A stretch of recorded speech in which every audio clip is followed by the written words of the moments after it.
Hello everyone, this is a video for KV7006 Machine Learning Module. I'm Nanning Jim. This video is about the expectation maximization. This is the video after we have learned K-means clustering. So let's start with K-means clustering. Just remind you what we have learned so far. So in K-means clustering, we start with some initial class center, and then we assign each samples to the cluster which we think we calculate the distance, and then that sample are closer to the center than rest members, probably in other groups.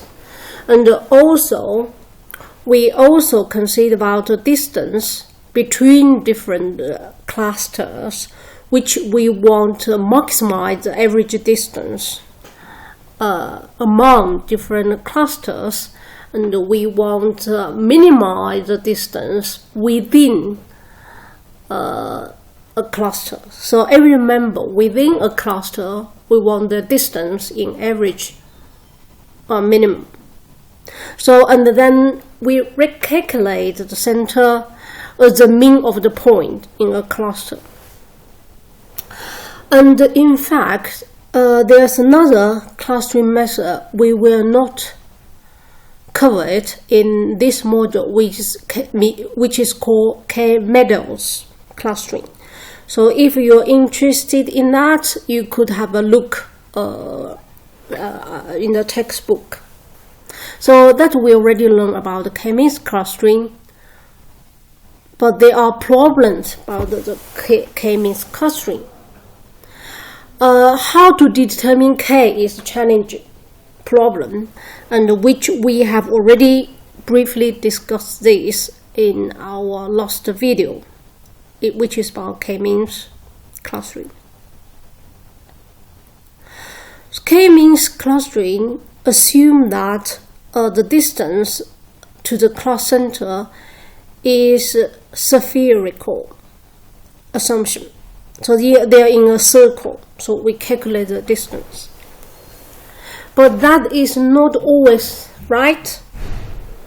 And also the approach for search is greedy approach, because I calculate every samples in my dataset. So let's look at this diagram. I got some samples which has two features here. One is X, one is Y, two-dimensional. So how would you think, what is the best way to divide the samples? Just by looking at the samples, you probably say, I will divide that to two clusters. One is left, one is right. But rethink about the assumption we have made for the K-means clustering, which is a cycle. So what is the best way to put in the circle? Are they left and right? So think about that. So if I have this circle, there would be cover everyone in this dataset. Similarly, the right one. But in fact, you can see clearly, just by visualization, we can see the left and the right are better way to separate them. But in K-means, we couldn't reach that. What is output if we run K-means clustering will look like? You just spend a few seconds to think about that. So it's likely it will become something like this. But you know that is not very good way to separate them. Okay, so we can see K-means in a different view. So I got a different sample set. So this one, you need to think about how would you, by visualization, to put them in number of clusters. So just by visualization, I think this 4 would be a good one, and then this 4 and this 4. So maybe k equivalent to 3, maybe. So, but you need to think, how would you like to calculate the distance, why that would be a proper way. So we could do that is to, let's say we have 3 samples, 1, 2, 3. Okay, so we assign them as a center. So we think they are center. So we put a square there, which means this sample represents the center of one cluster. This one represents another one, this represents one. And then this is just one way of doing that. So then we use circles to search everyone within their neighbor. You will find that this one, the center of another one, actually is closer to this one than this one. Obviously, this one is very close to the purple circle in terms of, the whole data set, but actually the distance, they are probably closer. You can see this center have 1, 2 unit of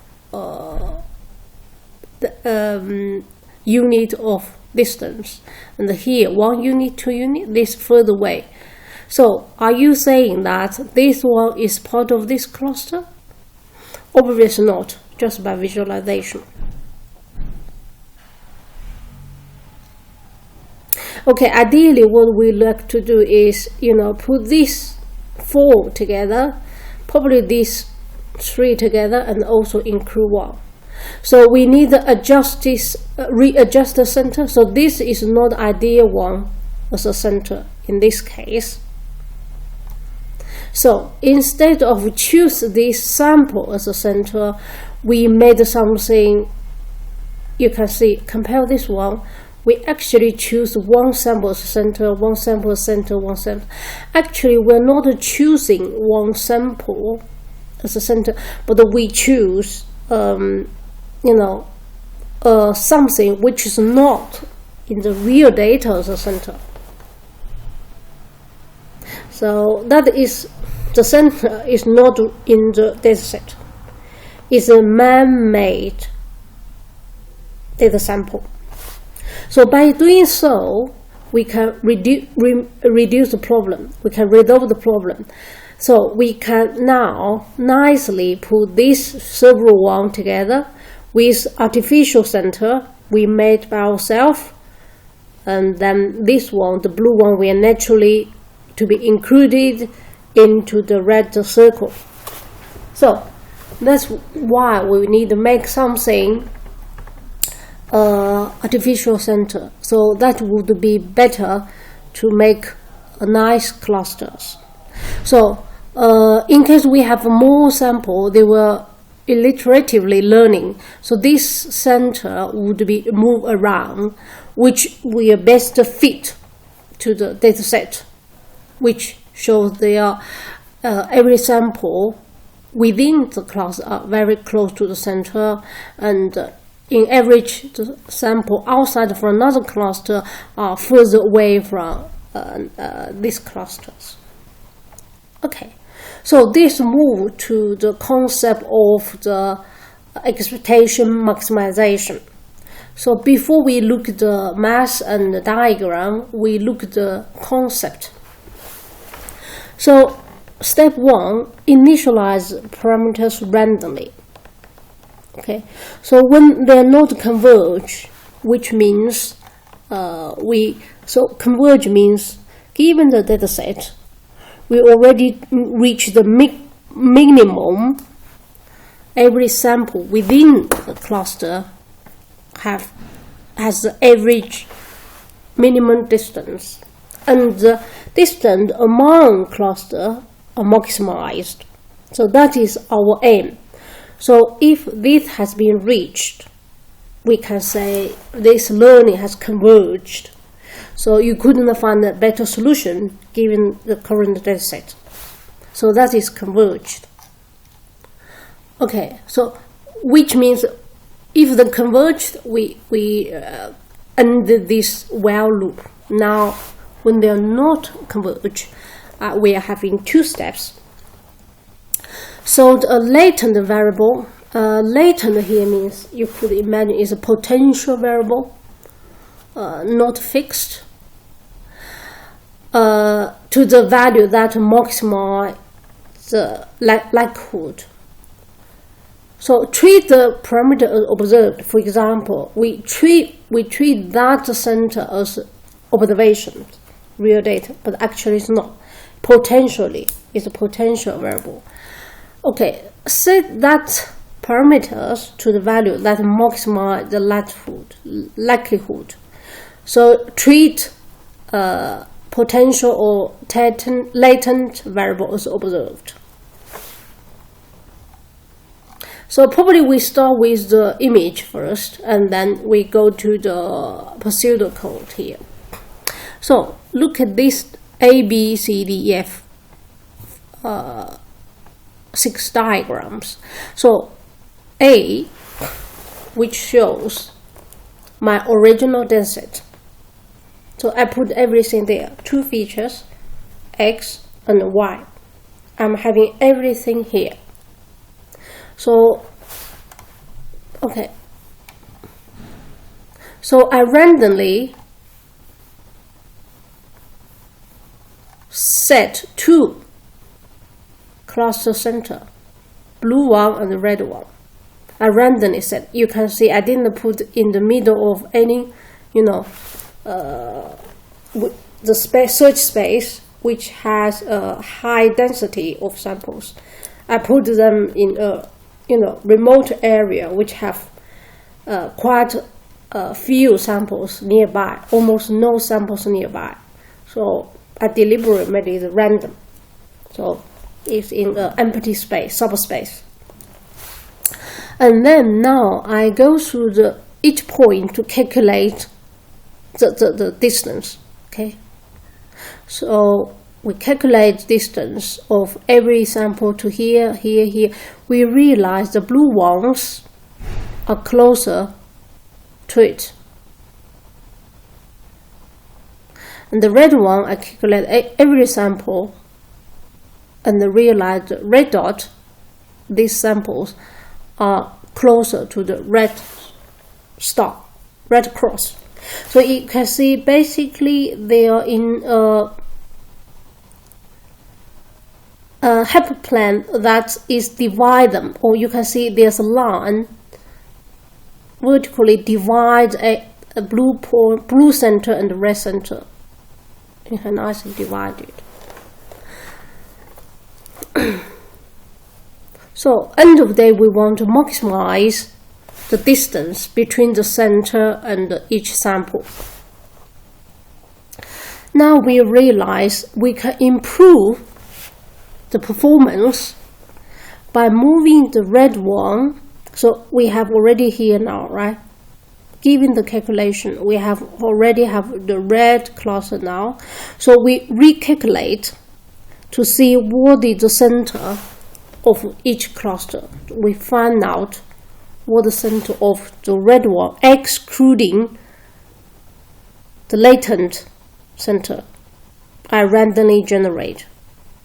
And then we replace this one with its new center. We remove this one to here. So here, this new location is a better representation of the center of current red-colored samples. Similarly, I moved my previous location of blue cross center to somewhere near the blue-colored dot samples. Okay. Then, after I remove the center to the current location, I redo what I already done and find the samples which is closest to them. So you can see these samples certainly are not close to my new location of red center. So they are now abundant and leave these to the blue center. So they are obviously closer to the blue center here. Okay, so we can see that now we have group them or make a new cluster different from previous one, we can iterate do it again because we maximize our expectation now. So now you can see I recalculate that, and then I realize the new center should be here rather than here. Similarly, this one move to a little bit more in the center of the cluster. So now it's more or less converged now, which means if I move the center again, let's say move to here, the overall expectation will not increase, which means that either the average distance within that cluster or the distance among cluster will not increased. The distance, average distance among samples to the center will not minimize, and this will not further apart. So now it's converged. So in a bit summary is that we need to iterate sign point and recalculate class center. The major differences between k-means and expectation maximization is that we consume elliptical cluster when we do expectation maximization, and it is kind of softer clustering algorithm which we can move the center around. So the procedure is start with some initial class center that we have seen, and then allocate soft assign the point to the class. When we soft, we mean this can be changed, and calculate the probability of this point belong to each cluster at the moment. And then we recalculate center as we have seen after we got a new okay. So this stage soft assign it to its plan. I go back to here.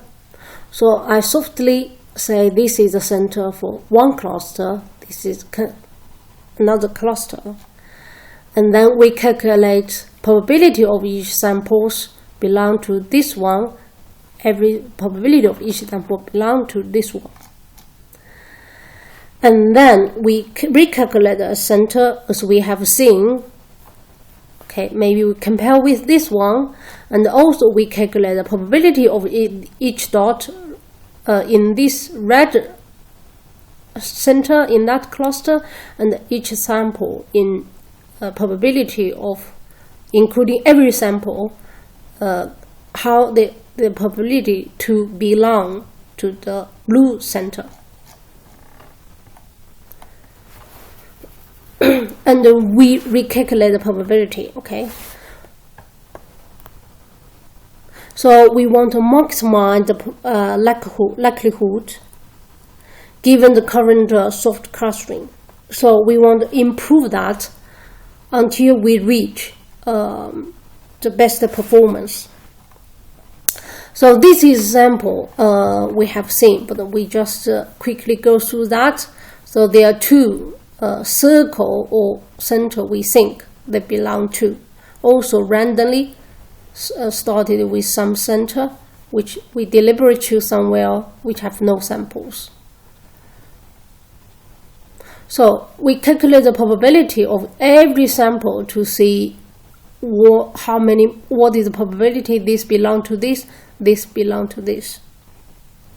So you can see that the probability of this part of samples have higher probability belong to the red circle we think is a potential cluster, and then blue one have higher probability become member of this cluster. So it's soft means possible. And then we recalculate the center as we did, and then we can see that this will be stretched. So we can even give a weighted contribution to the point. So in addition to probability, we can give some weighting if we want. And then you can see eventually we redo that, and then finally we got this. So this is a procedure we have seen in the previous sample. So basically randomly allocate some center, and in one way we calculate the distance of the sample to the latent center, potential center. We also calculate the distance between among different cluster. And then we now calculate the label colored samples and recalculate the center, and then remove that center from here to here, and then we redo the calculation of distance, and then reassign center of that. You can see this one's larger, smaller, and then relocate the center to here. Finally, we separate them.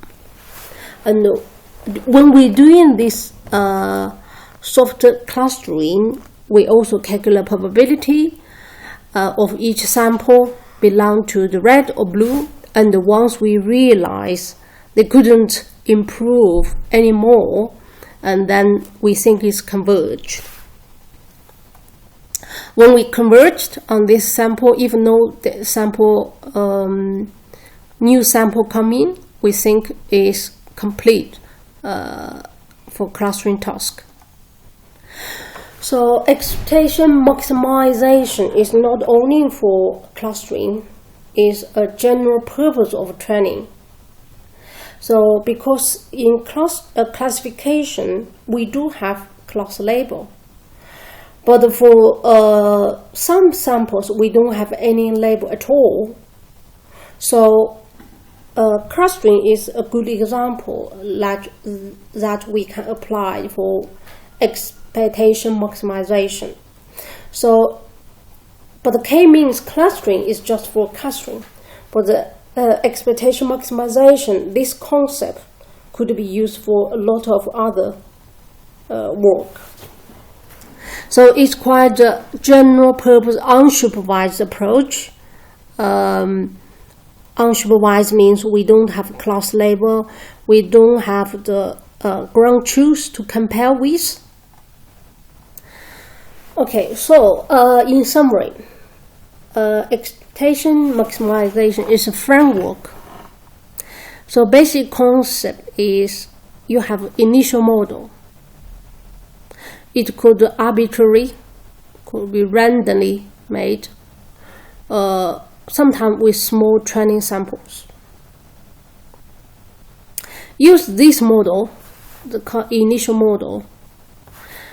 You can improve your, not improve, you can generate another model, given that the likelihood of performance is increasing. So log likelihood in the current model, new model is better than the previous model given to the dataset, to the same dataset. Can say the same dataset. So repeat above step until reach local maximum.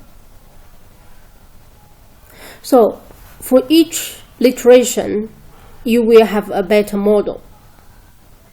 So what is a local minimum? What is a local maximization? So this related to search theory.